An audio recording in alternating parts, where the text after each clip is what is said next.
Hello everyone and welcome to today's Sutta class. We will start as usual with the Namo Tassa. Feel free to join if you like. Namo Tassa Bhagavato Arahato Samma Sambuddhassa. Namo Tassa Bhagavato Arahato Samma Sambuddhassa. Namo Tassa Bhagavato Arahato Samma Sambuddhassa. Buddhang Dhammang Sanghang Namasami. So, hello and welcome everyone. Today we are reading the Ghaṭikāra Sutta. This is Majjhima Nikaya number 81. And somebody has already posted in the live chat that this is their favorite sutta. So I'm very glad that we're doing you a favor today and we are making you happy. It's a really nice sutta, I think. I also like it very much. It's a very nice story. And I picked this sutta because I think it's quite common nowadays for many people to think there is not much value in actually joining the Sangha. There's not much value in ordaining. And a lot of people have the idea that as a layperson, you can also get very far on the path. Obviously, you can't practice as a layperson if you're an arahant, or you can't live as a layperson if you're an arahant. No need to practice anymore, obviously. But as a layperson, you can become an anagami, and you can live as an anagami, so as a non-returner. This is a very, very high stage on the path already. So a lot of people think, no need to make all these sacrifices as a monastic, no need to give up all my pleasures of lay life. I can still be married or still have a partner. I can still have a big family. I can still have all my hobbies, all my entertainments, all my enjoyment of sensual pleasures, and just practice a little bit on the side whenever I have a little bit of time, and then I can become a non-returner. So no need to kind of give up or to renounce all of these things and to become a hardcore monastic. And yes, it's true, of course, lay people can get very, very far on the path, and lay people obviously can make a lot of progress, and lay people can become anagamis, non-returners. But it does require a certain commitment to the Dhamma. And today we're reading a sutta, the Sutta of Ghaṭikāra. Who is such a layperson? Ghaṭikāra is actually a non-returner and very, very strong practitioner. And here in this sutta, we learn a little bit about his lifestyle, about the way he conducts himself in his daily life, the way his mind is developed, his generosity, the precepts that he keeps, the way he survives, the way he maintains his livelihood, the way he looks after his family, and so on. So we can learn quite a bit about the way he organizes his daily life. And I think it's very interesting to see how he integrates Dhamma practice into his life. So this is our sutta for today. Let's get started right away. I have put a link in the live chat to Bhante Sujato's translation, and I will read from Bhikkhu Bodhi's translation. Thus have I heard, on one occasion the Blessed One was wandering among the Kosalans, together with a large sangha of bhikkhus. Then the Blessed One left the main road, and at a certain place he smiled. It occurred to the Venerable Ananda, what is the reason, what is the cause for the Blessed One's smile? Tathagatas do not smile for no reason. So he arranged his upper robe on one shoulder, and extending his hands in reverential salutation towards the Blessed One, he asked him, Venerable Sir, what is the reason, what is the cause for the Blessed One's smile? Tathagatas do not smile for no reason. So here we have the Buddha wandering around in the country of the Kosalans with a large group of monks and nuns. And so they pass by a certain place, and suddenly the Buddha smiles. And so, of course, if this was any other person or the Buddha, we wouldn't be that surprised, because people randomly smile from time to time because they think of something funny, or because some random thought has popped into their mind, or because they have seen something amusing on the way. But of course, this is a Buddha here, so he doesn't have any random thoughts, and he's not going to be randomly amused by some stuff that he sees on the wayside, because he is quite disillusioned towards the things in samsara. So if Buddhas smile, that must have a special reason. In this case, he smiled as an invitation for others to ask him to give a Dhamma talk. And here, obviously, Ananda, as his attendant, is quite perceptive, and he sees the smile and takes this opportunity to get the Buddha to give a Dhamma talk. So Ananda asks him for the reason to give the Buddha the opportunity to give this Dhamma talk, and the Buddha answers. Once, Ananda, in this place, there was a prosperous and busy market town called Vimalanyani, with many inhabitants and crowded with people. Now, the Blessed One Kassapa, accomplished and fully enlightened, lived near the market town Vimalanyani. It was here, in fact, that the Blessed One Kassapa, accomplished and fully enlightened, had his monastery. It was here, in fact, that the Blessed One Kassapa, accomplished and fully enlightened, sat and advised the Sangha of bhikkhus. Then the Venerable Ananda folded his patchwork cloak in four, and spreading it out, said to the Blessed One, "Then, Venerable Sir, let the Blessed One be seated. Thus this place will have been used by two accomplished ones, fully enlightened ones." So now the Buddha is giving a story from the past, from the previous Buddha, the Buddha that lived and taught before our present Buddha, Buddha Gautama, or Shakyamuni Buddha. The Buddha just before this Buddha was Kassapa Buddha. So obviously, there's not only one Buddha. Buddhas arise in the world from time to time. They arise, they teach the Dhamma, then the Dhamma over time is being forgotten again. Then there is a long stretch where Dhamma is not available, where we're all trapped in samsara, and there's no way to reach Nibbana because nobody knows the way and nobody is teaching. And then a new Buddha arises and teaches again, and then that gets forgotten again, and then a new Buddha arises. And so before Buddha Gautama, there was already this Kassapa Buddha. And he, according to the story, lived in that area, and he had a monastery in that place. And so that was the Buddha smiled because that was a place where the previous Buddha often spoke the Dhamma. So a very special place, a very holy place, a sacred place. And Ananda thinks this is a great opportunity. Then two Buddhas can speak Dhamma in the same place. It's very auspicious. So he asked the Buddha to sit down and to give a Dhamma talk. And this is quite interesting. It reminded me of a story that I heard about 10 years ago when I was visiting Western Australia. And there is a famous monastery there in Western Australia. And they have a very large property. And on that property, they have some kind of cliff. And on that cliff, there is a very big rock. And as I was being shown around, I was staying in that monastery for a few weeks. Somebody told me this rock is called the Arahant Rock. And apparently, according to the story, there was previously someone else had visited the monastery, and that person supposedly had some kind of psychic powers and could see events from the past. And so they claimed that that in the time of a previous Buddha, some kind of arahant had sat on that rock and had meditated on that rock. And apparently, according to the story, I have not checked the facts myself, but somebody told me that a long time in the past, as you know,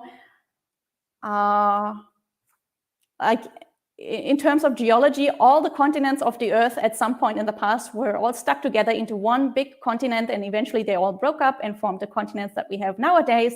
But when they were all stuck together into one big mass of land, Western Australia was actually attached to India. I have not checked the facts. I am not sure if that is true, but that's how the story goes. And so that previous Buddha, also obviously all the previous Buddhas, according to legend, have lived in the land of India, but because Western Australia was attached to India at that point, not sure if that is true, that Arahant had practiced in that area. And that rock is now in that monastery, and people really love to sit on that rock and try to connect with the Arahant energy there and try to get enlightened. And I myself have sat on that rock. Unfortunately, I didn't get enlightened, but it is a nice rock and it's very pleasant to sit there.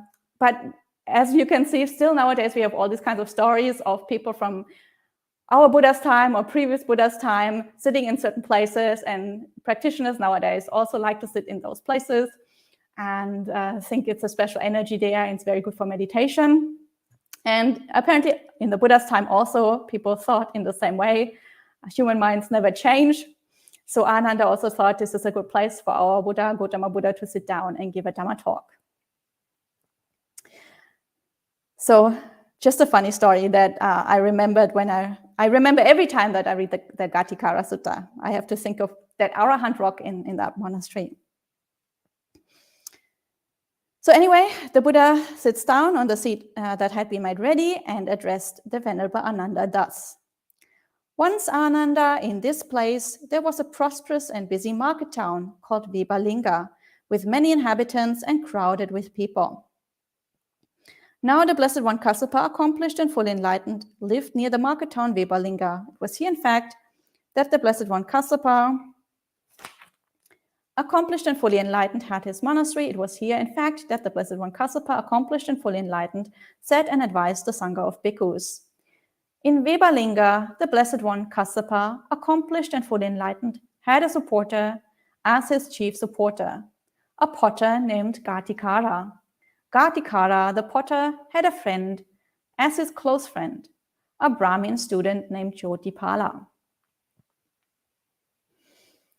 So now Ghaṭikāra is being introduced. Ghaṭikāra is a potter, and Ghaṭikāra is the chief supporter of Buddha Kassapa, just as our Buddha, Gautama Buddha, also had a chief supporter, especially here in this country of Kosala. He had obviously Anathapindika, who donated Anathapindika's park or Anathapindika's monastery, the Jeta Grove, that we all know from so many suttas. And in the same way, previous Buddhas also have chief supporters. And Kassapa Buddha had this potter named Ghaṭikāra, and Ghaṭikāra has a Brahmin friend called Jyotipala. One day, the potter Ghaṭikāra addressed the Brahmin student Jyotipala thus. My dear Jyotipala, let us go and see the Blessed One Kassapa, accomplished and fully enlightened. I hold that it is good to see that Blessed One, accomplished and fully enlightened. The Brahmin student Jyotipala replied, Enough, my dear Ghaṭikāra. What is the use of seeing that bald-pated recluse? A second and a third time, the potter Ghaṭikāra said, My dear Jyotipala, let us go and see the Blessed One Kassapa, accomplished and fully enlightened.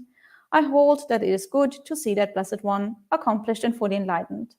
And a second and a third time, the Brahmin student Jyotipala replied, Enough, my dear Ghaṭikāra, what is the use of seeing that bald-pated recluse? Then, my dear Jyotipala, let us take a loofah and bath powder and go to the river to bathe. Very well, Jyotipala replied. So obviously Ghaṭikāra is a strong, since he is the chief supporter of the Blessed One Kassapa, he is very, very strong in the Dhamma. He is very convinced that this is a good idea to go and see the Buddha, get Dhamma talks from the Buddha, to visit him regularly, to visit the Sangha regularly. But his close friend Jyotipala obviously has no interest in that at all. He is a Brahmin, not interested in Buddhism whatsoever. And even though Ghaṭikāra asks him 3 times to go there, Jyotipala is very determined not to go. And he's not just not determined not to go, he also disparages the Buddha as a bald-pated recluse. So obviously that's not meant as a compliment. So obviously he really doesn't think much of the Buddha or maybe renunciants in general. And so Ghaṭikāra thinks of another method to get Jyotipala to go there. And so he tries to at least get him to go halfway up until the river. So the river at least is already outside the city. So you're already halfway, like almost at the monastery. So let's go halfway and then see if he can get him to go the rest of the way. So he tricks him into going to the river together and to bathe. And so Jyotipala agrees to that. So the potter Ghaṭikāra and the Brahmin student Jyotipala took a loofah and bath powder and went to the river to bathe.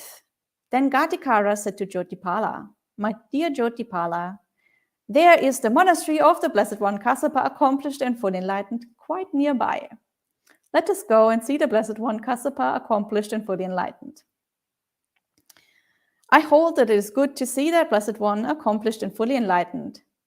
Jyotipala replied, "Enough, my dear Ghaṭikāra, what is the use of seeing that bald-pated recluse?" And second and third time, Ghaṭikāra says the same, and Jyotipala replies that he really doesn't want to go. So now they have gone to the river, they have bathed. Jyotipala is ready to go home, but Ghaṭikāra tries to get him to see the Buddha, and Jyotipala still is equally unwilling to see the Buddha as he was before. So Ghaṭikāra has to come up with another method, and the following happens. Then the potter Ghaṭikāra seized the Brahmin student Jyotipala by the belt and said, "My dear Jyotipala, there is the monastery of the Blessed One Kassapa, accomplished and fully enlightened, quite nearby. Let us go and see the Blessed One Kassapa, accomplished and fully enlightened. I hold that it is good to see that Blessed One, accomplished and fully enlightened." Then the Brahmin student Jyotipala undid his belt and said, "Enough, my dear Ghaṭikāra, what is the use of seeing that bald-pated recluse?"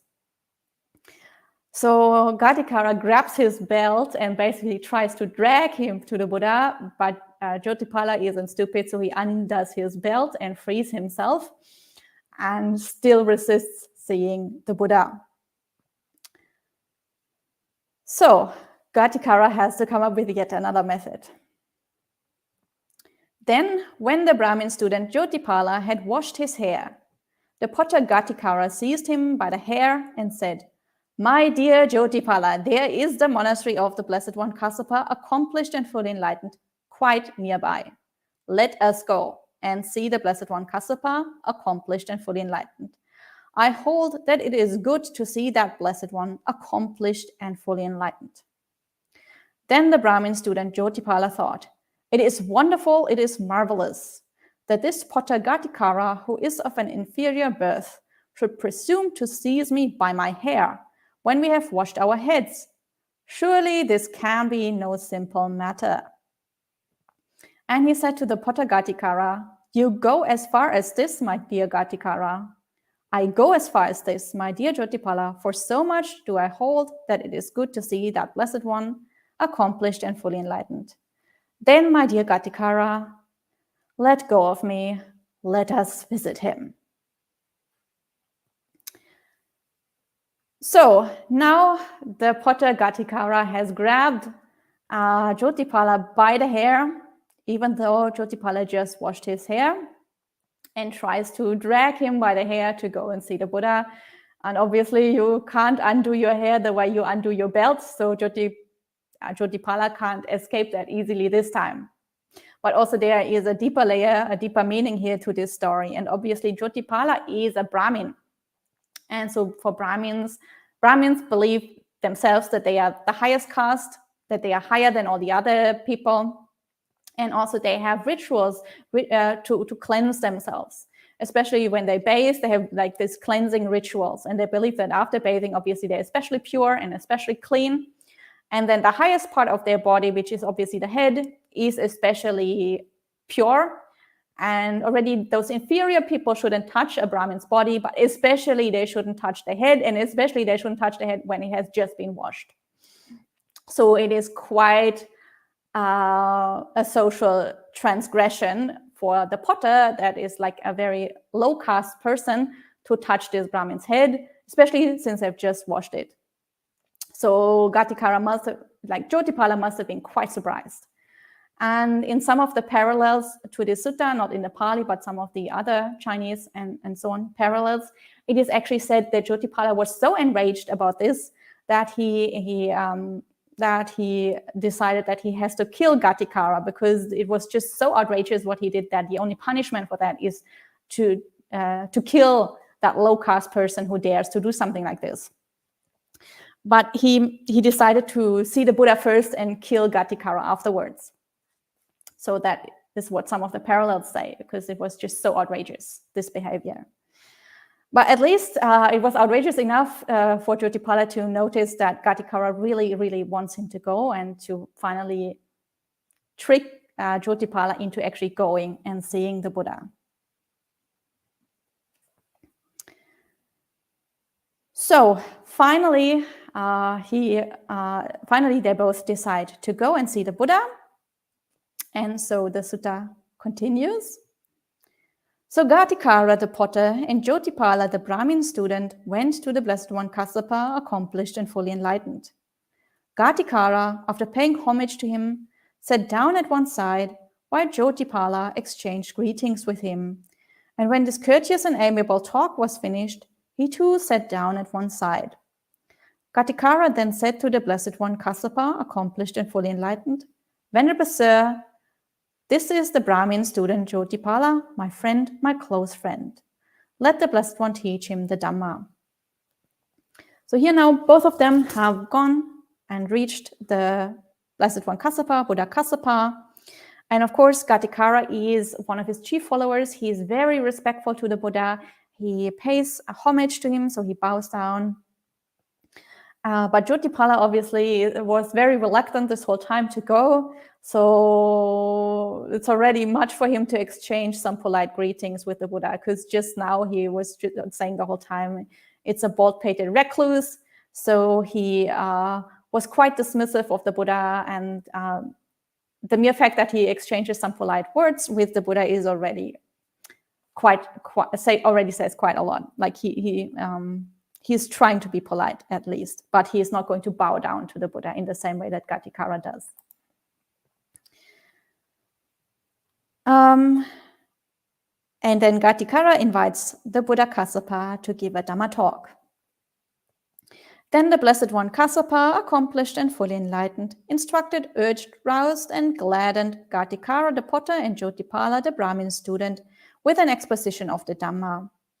At the conclusion of the exposition, having delighted and rejoiced in the Blessed One Kassapa's words, they rose from their seats, and after paying homage to the Blessed One Kassapa, accomplished and fully enlightened, keeping him on their right, they departed. Then Jyotipala asked Ghaṭikāra, "Now that you have heard this Dhamma, my dear Ghaṭikāra, why don't you go forth from the home life into homelessness? My dear Jyotipala, don't you know that I support my blind and aged parents? Then, my dear Ghaṭikāra, I shall go forth from the home life into homelessness." So the Buddha Kassapa gives them a Dhamma talk. Unfortunately, we don't really know what he talked about. That would have been really interesting to know, I think. Some of the parallels tell us that one of the things that he talked about was the 5 precepts. So for that reason, Jyotipala gave up the idea of killing Ghaṭikāra. So Ghaṭikāra's life was saved. But obviously, Jyotipala is so impressed and so touched by this Dhamma talk that he thinks, well, obviously, after hearing this exposition, you have to change your entire life. You have to give up lay life. You have to become a monastic. And so after the Dhamma talk, he's so impressed that he asked Ghaṭikāra, well, you've been a follower for such a long time and you just heard this Dhamma talk. How come you're still a layperson? How come you haven't made the commitment? How come you are not, you haven't joined the Sangha and you haven't given your whole life to practicing this path? Because obviously it's so convincing. And Ghaṭikāra says that he can't. It seems that he would like to. He doesn't say that he would like to, but it seems that probably he would like to, but he has very elderly parents and they're also blind. Presumably he's the only child. The text doesn't say that, but the text also doesn't mention any siblings when later it talks about his family situation. So it seems that he's the only child, and he has to look after the blind parents. And so obviously, since both of them are blind, they can't look after themselves, and they're dependent. Their survival depends on him being there. So he is not able to become a monastic. And I think that is a very common situation also nowadays. I've met a lot of people who said they would be very, very interested to become a monk or become a nun, but they are an only child, or they are not the only child, but the other siblings are not able to look after the parents, and they have to look after the parents. That is, I think, even nowadays, a very, very common situation. So if anybody is listening and finds themselves in a similar situation, maybe you can get some inspiration from Ghaṭikāra. Later on, he will describe the way that he organizes his life, the way he practices. So maybe we can get some inspiration from that. But anyway, Ghaṭikāra then makes the decision to go forth from the home life into homelessness. That means to become a monk. Since he doesn't seem to have elderly parents that he needs to look after, he doesn't seem to have any kind of family obligation or responsibility that he cannot get rid of. So it's quite amazing the way he turned around from being so reluctant to see the Buddha, from trying everything to get out of this, to hearing one single Dhamma talk and immediately making the decision to changing his entire life, to give up lay life and to become a monk, and to dedicate his entire life to the practice of this Dhamma that he didn't even want to hear in the first place. So it's quite amazing what one encounter with the Buddha can do. And we can also reflect on ourselves how many Dhamma talks we have already heard in our lives. And still, I think many of the listeners here on YouTube are probably not monks and nuns. Still, we've heard so many Dhamma talks, but so many people still haven't gone forth. So for some people are just very, very, very deeply touched by the Dhamma and can make this decision immediately to become monks or nuns. So Ghaṭikāra the potter and Ghaṭipāla the Brahmin student went to the Blessed One Kassapa, accomplished and full enlightened. After paying homage to him, they sat down at one side, and Ghaṭikāra the potter said to the Blessed One Kassapa, accomplished and full enlightened, "Venerable Sir, this is the Brahmin student Ghaṭipāla, my friend, my close friend. Let the Blessed One give him the going forth." And the Brahmin student Ghaṭipāla received the going forth from the Blessed One Kassapa, accomplished and fully enlightened, and he received the full admission. So he became a novice, and then he became a fully ordained bhikkhu. Then not long after Ghaṭipāla, the Brahmin student had received the full admission. A half month after he had received the full admission, the Blessed One Kassapa, accomplished and fully enlightened, having stayed at Vimalanyani as long as he chose, set out to wander towards Benares. Wandering by stages, he eventually arrived at Benares, and there he went to live in the deer park at Isipatana.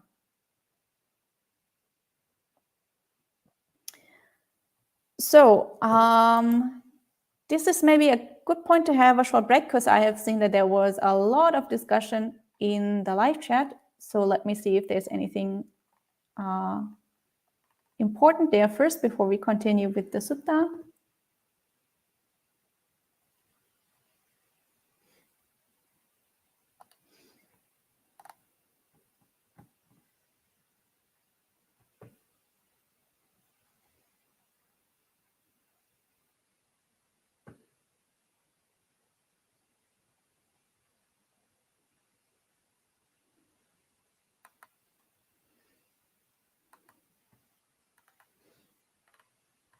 Okay, I think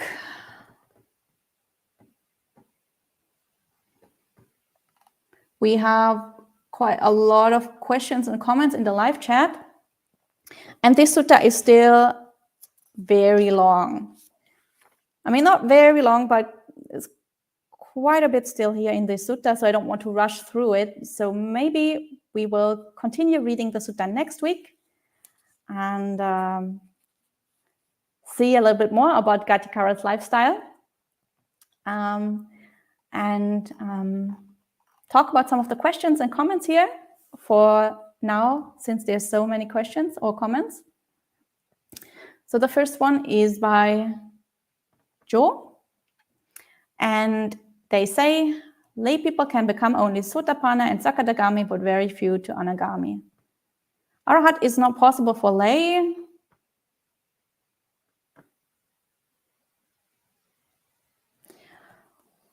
Well, according to the suttas, it's possible for lay people to become stream enterers, once returners, and non-returners. Of course, there are not that many people who attain this. Also for monastics, there are not that many people who attain this. It's not an easy path, as we all know, but it is certainly possible. It is also possible for lay people to become arahats, but it's not possible for lay people to live as arahats. So if lay people attain arahantship, that means they will either pass away. So some people attain this on their deathbed and then they pass away, or they will immediately make the decision to ordain. It's not possible to live as an arahant and a lay person.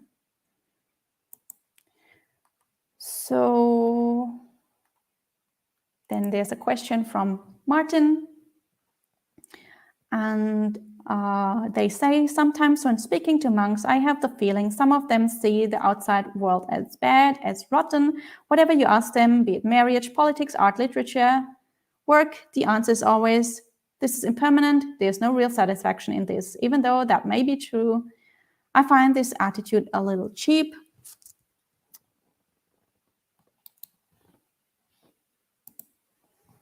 When laypersons ask monks for advice, how can monks give them any advice?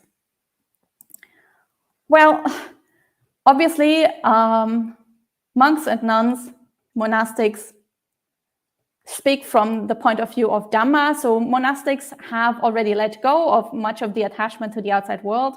So generally, we discourage people from talking about politics, art, literature, and so on in monasteries.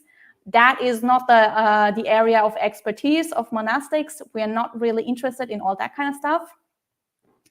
And obviously, as the Buddha taught, everything is impermanent, everything is dukkha.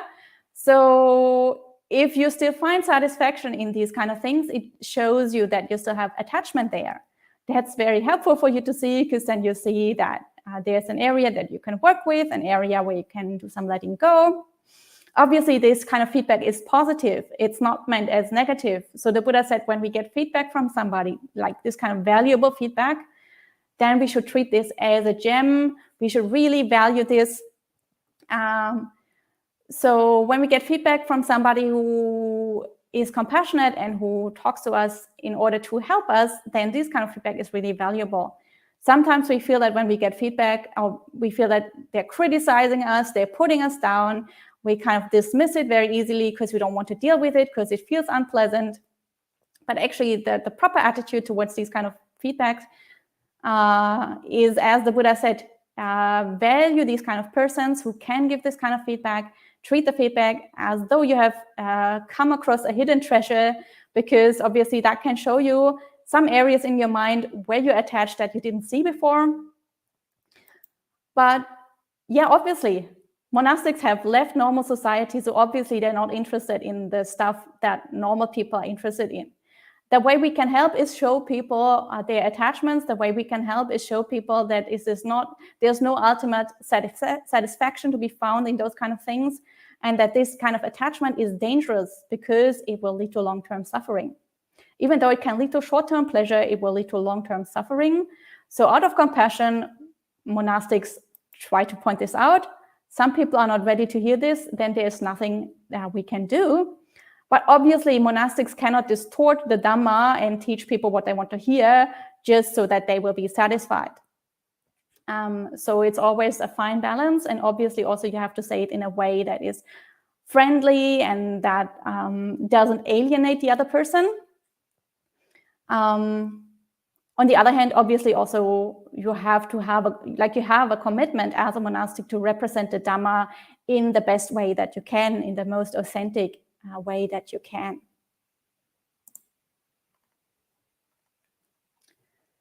So there is another comment by Joe. They say Vipassana is the way to Nibbana. Keep on practicing Vipassana because this practice can lead to the 5 aggregates and the 4 foundations of mind states. And also seeing it as anicca, dukkha, and anatta.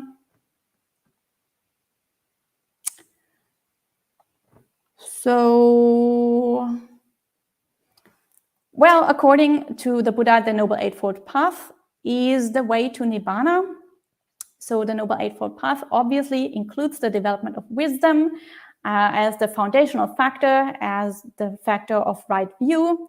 Right view is very strongly based in understanding the 4 Noble Truths, in understanding anicca, dukkha, and anatta, so impermanence, suffering, and non-self. So Vipassana is a very, very important part of the Noble Eightfold Path, but it is not the only path, or not the only part. Sila, ethical conduct, is important. Samadhi is also very important. So we have to have a very well-rounded practice of all the 8 aspects. It's not really helpful to pick up one single aspect and say, this is the one way to Nibbana. Actually, we need to kind of change our whole life. We need to integrate our bodily behavior, our verbal behavior, our mental behavior, and not just focus on one aspect so narrowly, I think.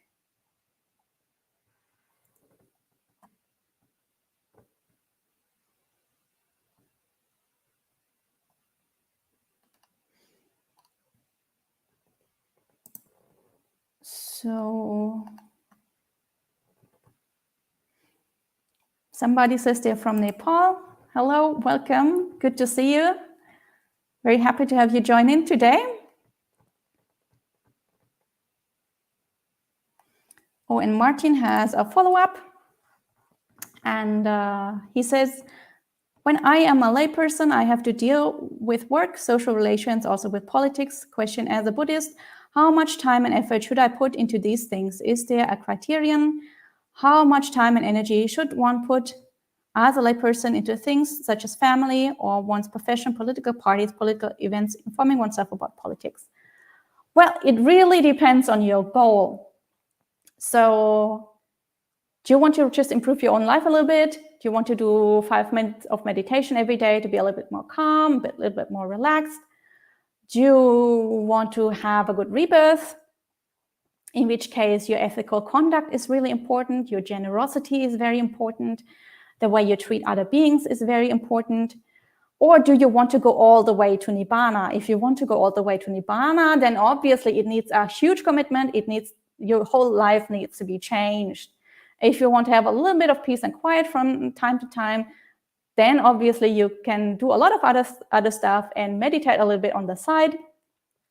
And so there is no one criterion. All lay people need to do it this way, or all lay people need to do it that way. It really, really depends very much on your goal, what you want to achieve in the practice.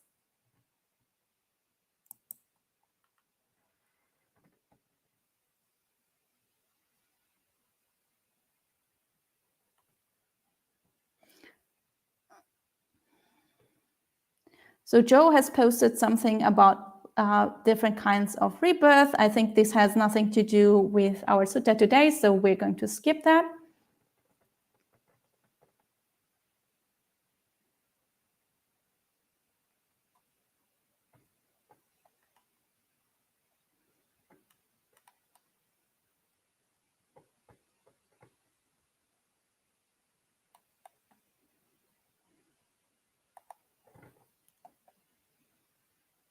And then there is a question from Piyal and Indira. Does anyone know what the talk was to Jyotipala? So as I mentioned in this sutta, unfortunately, we don't really know what the Buddha talked about. Some of the parallels said that the talk also included teachings on Shila, on the 5 precepts. Usually, other suttas tell us that when the Buddha talks to a person for the first time, and that person is so deeply touched that they either become a stream enterer or that they dedicate their life to the Dhamma and become a monk, the Buddha gives a gradual exposition. So generally, he will talk about generosity first, about how that uplifts the heart, how that makes you happy and glad. He will talk about Shila. He will talk about Sila. He will talk ethical conduct, about the precepts. He will explain that this is the way to heaven, to a heavenly rebirth that really uplifts people because it seems very feasible. It seems kind of approachable. It seems like this is a Dhamma that is very practical, that people can actually apply in their daily lives. So people kind of open their heart. People are willing to listen. People think that this is something that applies to them, not some pie in the sky kind of teaching that they don't properly understand. So the Buddha teaches in a gradual way. And then when people are happy and uplifted and he sees that their mind is ready, he will teach about the Four Noble Truths, but not as the first teaching. He will teach about the Four Noble Truths only after he has taught about generosity, about Sila, about the path to heaven, and so on. When people are ready, then he teaches about the Four Noble Truths, about suffering, about impermanence, and about the way out of suffering, so the way to Nibbana. And many suttas tell us that in this way, teaching gradually, the Buddha was able to actually help a lot of people to attain stream entry. So we have this kind of progression of teachings in other suttas. Unfortunately, we don't have it in this one, but this seems to be the way that the Buddha taught very often to newcomers who had no contact with the teaching before. So some people who were even hostile before they came to the Buddha, this actually happened quite regularly. We have many suttas where people were quite hostile, who came to the Buddha just to challenge him. And so he used this gradual approach to eventually convert them. Many of them attained stream entry, as I mentioned, or many of them became lay followers or became so inspired that they actually joined the Sangha.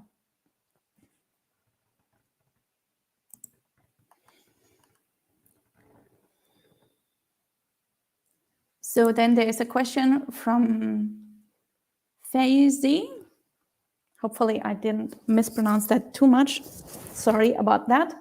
And they ask, can good karma cancel bad karma? It can't really cancel the karma. Once you've made the karma is there.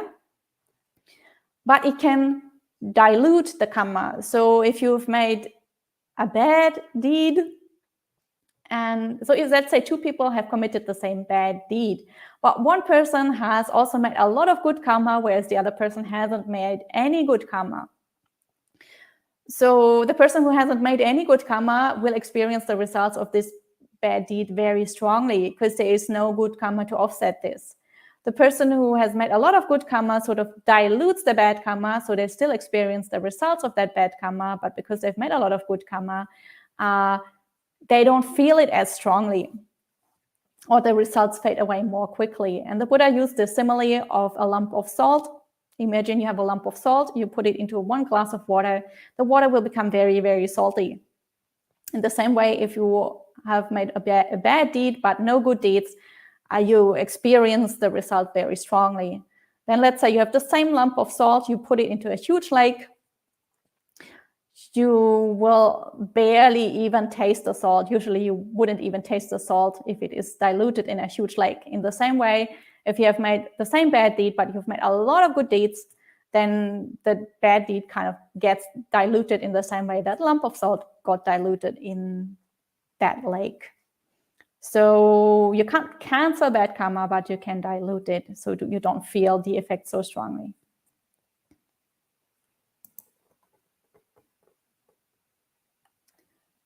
And then another follow-up from Martin.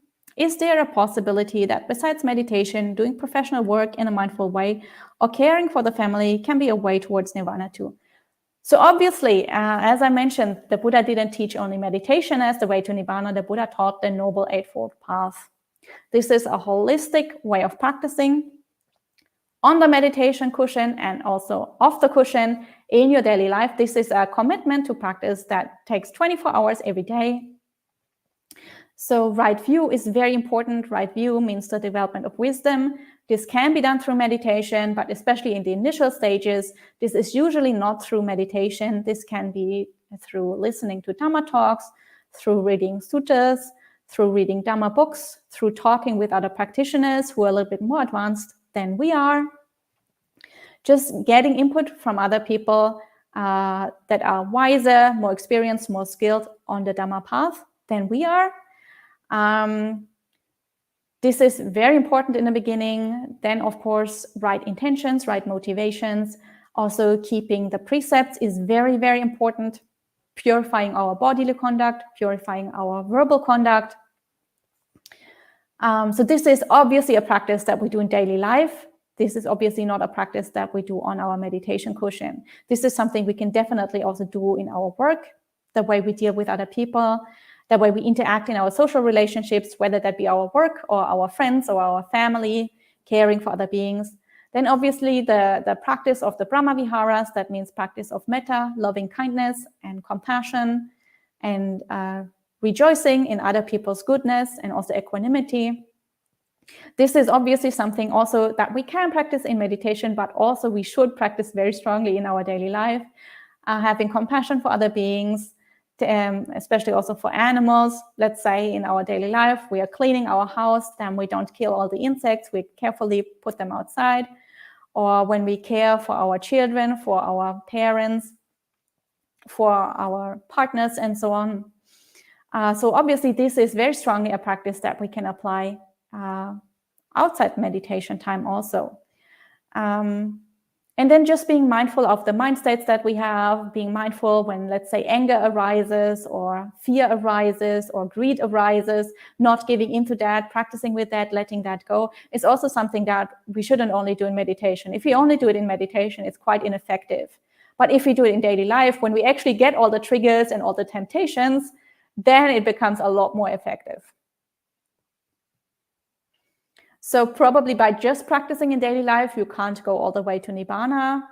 You do need to develop very deep stages of meditation, very deep stages of samadhi.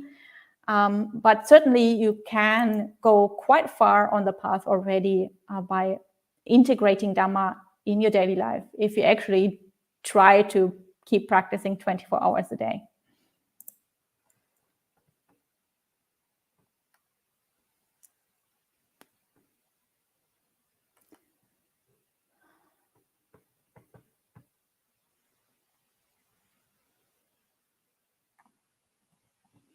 And then another question from Martin: how can a monk or nun acquire wisdom concerning daily life, professional work, institutional matters, and so on, as they never have to deal with these things inside the monastery? I think you have never been to a monastery. A monastery is not very different from a company, except that you have to be there 24 hours every single day. There is no evening when you get to go home. There is no weekend. There are no holidays. There are no vacations. So running a monastery is not very different from running a company. Living together with the other monks and nuns is not that different from living together in families or from having to get along with your co-workers. So there are also all kinds of personalities, all kinds of people with all kinds of defilements. And you have to somehow keep the monastery running. You have to somehow get along with each other. So you have to develop a lot of interpersonal skills. You have to develop a lot of management skills. There is a misconception that monks and nuns just sit in their kuti or in a cave in a forest all the day and nothing ever happens. This is very far from the truth. Most monasteries, especially in Western countries, are really busy places where people come and go all the time. Visitors come, where you have to give teachings, where you have to look after guests, either overnight guests or just people who come in for the day, want to look around, want to talk about Dhamma, want to hear about Dhamma, want to give some dana, want to have a ceremony done for them. So much interaction with people the whole time. Actually, most people find when they join a monastery that there's a lot more social interaction than they had before.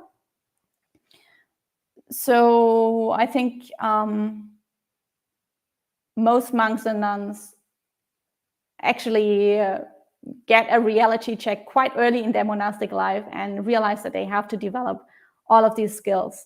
Otherwise, their life will be very miserable, because if the monastery is in chaos because people don't manage it properly, or because people have conflicts all the time with each other, then everybody really suffers. So people have to be quite skilled in all these things.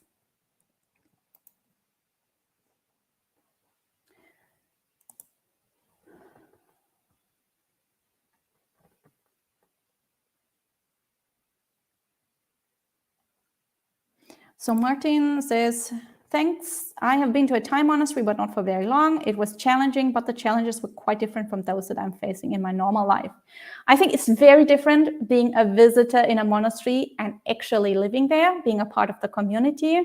So as a visitor, obviously, you're not involved in all the day-to-day management. You're not involved in all the, let's say, things that go on behind the scenes, all the interpersonal stuff that goes on. So obviously that wouldn't be shown to the outside world in the same way that a family doesn't show all their conflicts to the outside world, or that a company tries to present a positive image to their clients, and they wouldn't show all the effort that goes into managing this company and that goes into getting people to get along and stuff like this. So people shouldn't imagine that monastic life would be the same as just being a short-term visitor in a monastery. It's very, very different. And if you want to experience this, then the only way to do this is actually do a longer-term stay in a monastery. Become a member of the community. You don't have to be ordained for that. Often communities will take in long-term lay guests, so-called anagarikas, for example. If people are interested in just experiencing monastic life without actually making the commitment to fully become a monastic. So it seems that this was the last question for today. Unfortunately, we didn't get to finish the Ghaṭikāra Sutta, but anyway, this is something to look forward to for next week, because the Ghaṭikāra Sutta is really very nice. And it's a very lovely story to hear how he lives with his parents, the way he practices, the way he structures his daily life, and also the way he interacts with the Buddha. It's really, really very sweet. So I'm looking forward to doing that next week with you. And so for today, we will finish with 3 sadhus. Feel free to join if you like. Sadhu, sadhu, sadhu.